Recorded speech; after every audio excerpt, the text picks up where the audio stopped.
आइए देखिए सत्य से भरपूर बेबाक आज मीडिया ग्रुप से मैं मोहम्मद शाहरुख लाया हूं आपके लिए आज के समाचार।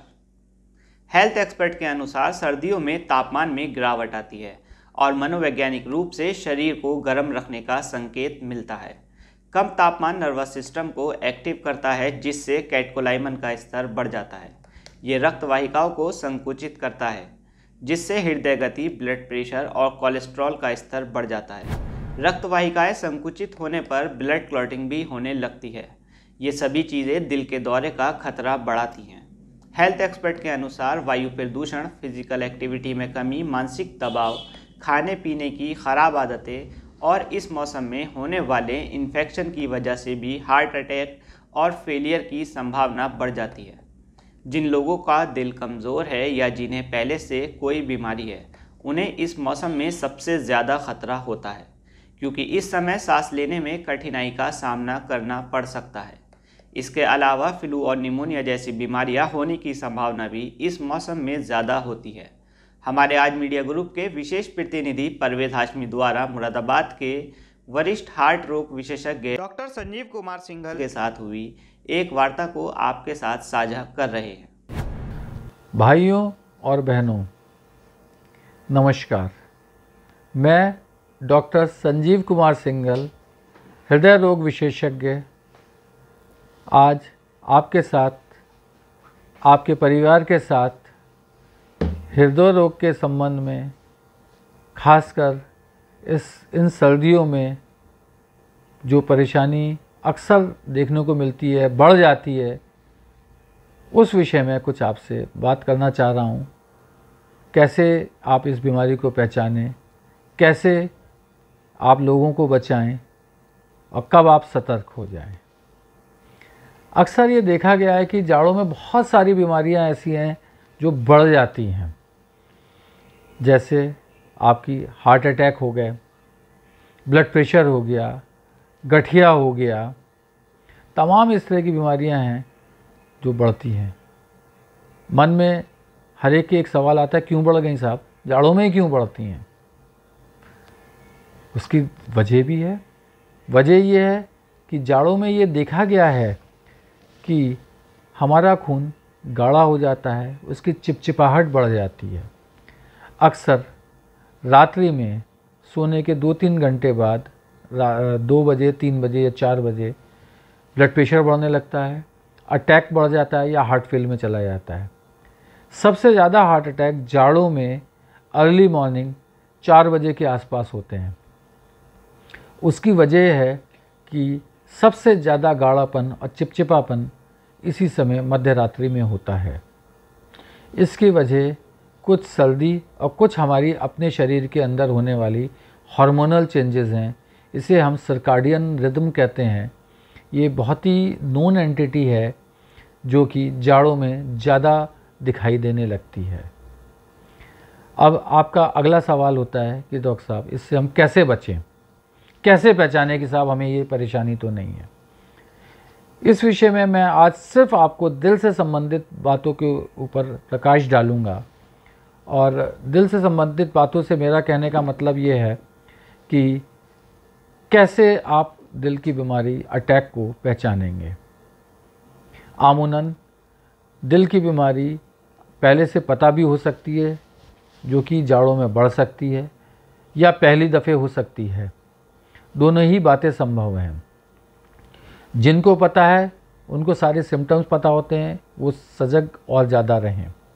जिनको नहीं पता है वो ज़रूर इस चीज़ का, या मध्य रात्रि में उठता है, कहता है साहब मेरे सीने में या पेट में जलन हो रही है, उसको वो बहुत हल्के से लेता है। कुछ एंटासिड खा लिया या इनो पी लिया, एसिडिटी की दवाई कह दी, उससे कई बार आराम मिल जाता है, कई बार नहीं मिलता है, भारीपन बना रहता है। वो कहता है साहब मुझे एसिडिटी थी, मानने को तैयार नहीं होता है कि मुझे दिल की संभावना हो सकती है। जबकि ऐसा 100 में से देखा गया 60-70% में ये हार्ट की वजह से होता है।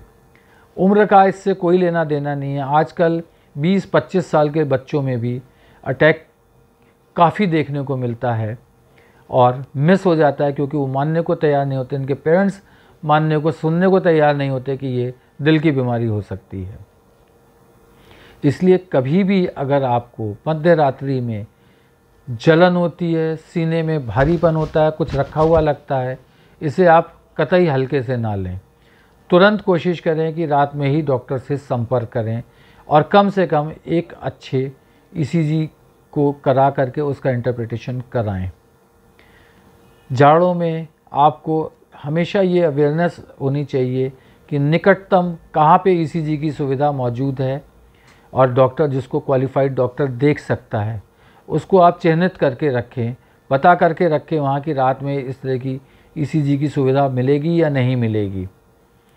क्यों? क्योंकि ऐसा होने पे, आपका पता होने पे आप समय बहुत कुछ बचा सकते हैं। परेशानी हुई, आप निकटतम सेंटर में जाकर इंटरप्रेट करा लीजिए, आपको डॉक्टर तुरंत बताएगा कि आपको भर्ती होने की ज़रूरत है या दवाइयों से काम चल जाएगा, एसिडिटी है या दिल की बीमारी है। आपको भी सुकून होगा और कई आप मुसीबतों से बच भी जाएंगे। दूसरी चीज़, ये चीज़ें आपको अपने ही विषय में नहीं, पड़ोसियों को और मित्रों में भी इसकी अवेयरनेस करानी चाहिए, होनी चाहिए। अब दूसरा सवाल ये आता है कि साहब इससे कैसे बचा जाए। बचने के लिए आपको अपनी दिनचर्या पर खास करके खाने पीने पे खास ख्याल रखना है। दिनचर्या से मेरा मतलब ये है कि अक्सर ये देखा गया है कि लोग जाड़ों में टहलना बंद कर देते हैं, घूमना बंद कर देते हैं, ठंड है साहब। जबकि मेरा ये कहना है कि जाड़ों में टहलने की ज़्यादा ज़रूरत होती है, क्योंकि खून का चिपचिपापन, गाढ़ापन टहलने से ही दूर होगा, एक्सरसाइज से ही दूर होगा। हाँ, ये ज़रूर आप करिए कि बहुत कोहरे में, ठंड में बाहर ना निकलें, बल्कि आप देर से जाएं, खाली पेट होना चाहिए, लेकिन जाएं ज़रूर, 30-40 मिनट ज़रूर जाएं। योगा करें, एक्सरसाइजेस करें। कितनी करनी है? अगर आपके साथ कोई बीमारी तकलीफ़ नहीं है तो 30-40 मिनट, वरना आपके जो भी फिजिशियन या कार्डियोलॉजिस्ट हैं वो आपको गाइड करेंगे कि आपको कितना एक्सरसाइज, कितना टहलना, कब जाना है। उनसे राय ज़रूर लें, लेकिन छोड़ें ना इसे। टहलने में इस चीज़ का खास तवज्जो और ध्यान देना चाहिए कि मुझे जब भी जाऊं खाली पेट जाऊं, हाथ में वज़न ना हो और बिना रुके चलूं। चलने में अगर मुझे परेशानी होती है कि मेरा सांस फूलता है, वज़न आता है सीने में, तो मैं रुक जाऊं, रुक के डॉक्टर से कंसल्ट करूं। कभी शरीर के साथ हमें ज़बरदस्ती भी नहीं करनी चाहिए। हमेशा इस चीज़ का ध्यान रखिए कि खान पान में भी खास ख्याल रखना है। तली भुनी चीज़ें, मीठा, आलू चावल कम से कम लें अगर आप स्वस्थ हैं तो भी। आमूनन हफ्ते में 6 दिन आप सादा खाना खाइए, 1 दिन की आप लिबर्टी लीजिए, परिवार के साथ बाहर का खाइए पीजिए।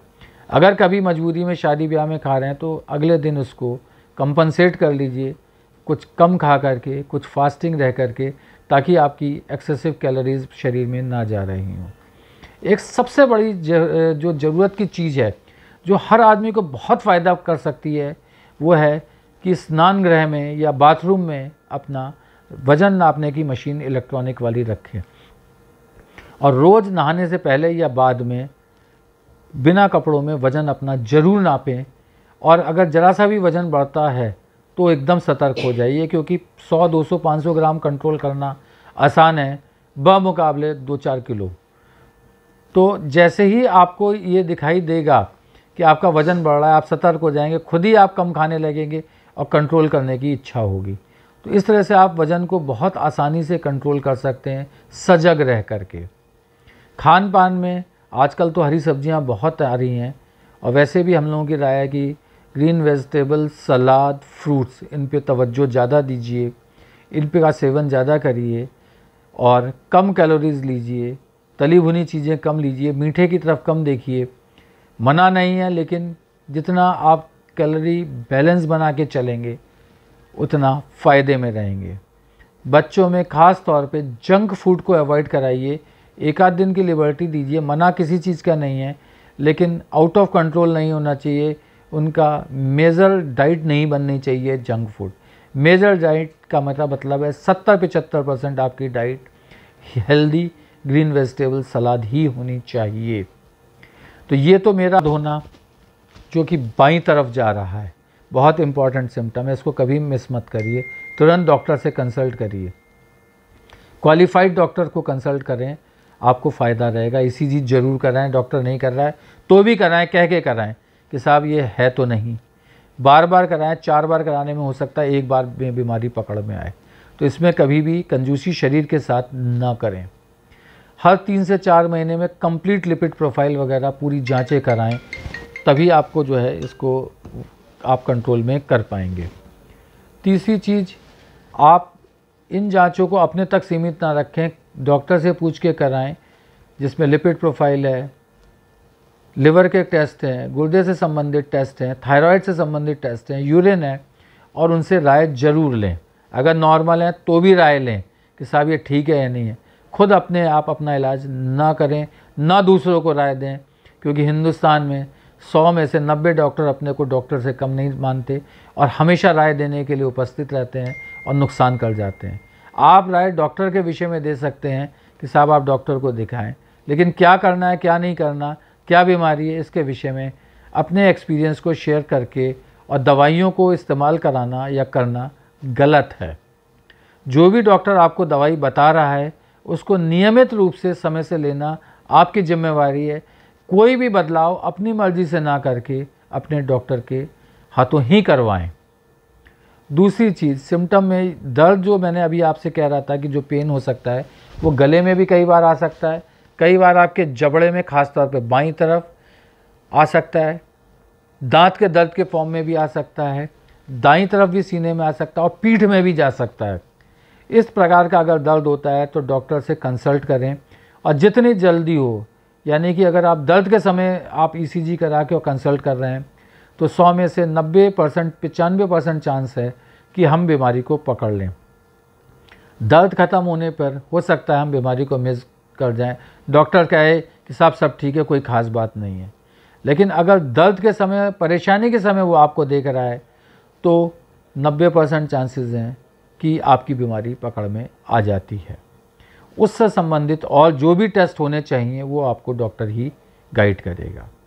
तीसरा, कभी कभी आपको धड़कन बढ़ना, पैल्पिटेशन या धक धक करके आवाज़ आना, वो भी होता है, जो बहुत अहम होता है, और आपका हृदय रोग विशेषज्ञ इस विषय में आपको गाइड कर सकता है और बता सकता है कि क्या करना है, क्या नहीं करना। चौथी चीज़ जो अहमियत रखती है, कभी भी भरे पेट 2 घंटे 2.5 घंटे पैदल ना चलें, वज़न लेके ना चलें, ख़ास तौर जाड़ों में और चढ़ाई पर। ये बहुत घातक हो सकता है, इवन उन लोगों में भी जिनमें जो अपने को समझते हैं हम स्वस्थ हैं, हमें कोई बीमारी नहीं है। अवॉइड करें, अगर आपको जाना ज़रूरी है तो खाना अवॉइड करें।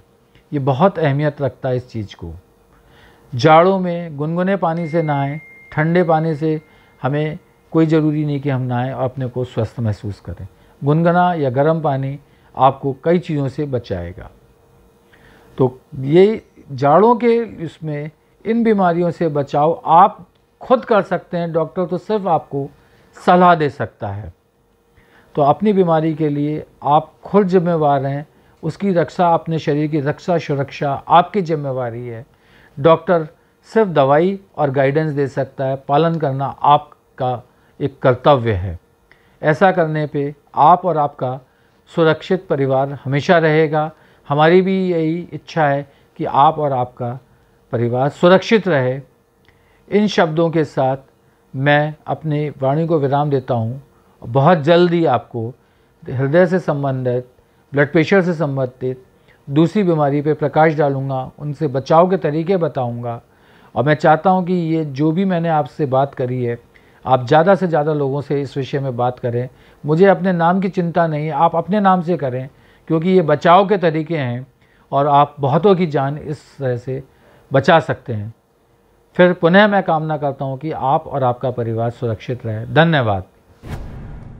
फिलहाल इस खबर में बस इतना ही। शहर और राज्य की हर छोटी और बड़ी खबर देखने के लिए जुड़े रहिए आज मीडिया ग्रुप के साथ। धन्यवाद।